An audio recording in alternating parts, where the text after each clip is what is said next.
nikisimama kama vile kaka mtu ambayo ndio mzaliwa wa kwanza wa Mzehe. Ni kweli kwamba inauma. Tuliishi na dada yetu, tumeishi na dada yetu, tumempenda, ila uchungu mkubwa tulionao ni kwamba idadi ya watoto wetu imepunguka. Lakini pamoja na hayo, maandiko matakatifu yanatuhimiza kwamba katika shida, katika raha tuimarika. Jina lake libarikiwe.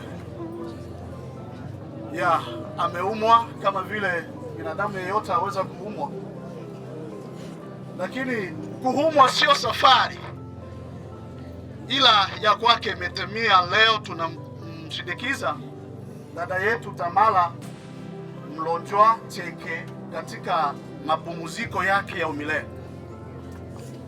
Ninachokiomba kwa mkutano mzima ni kwamba tusiondoke na maneno kwamba karogwa na fulani,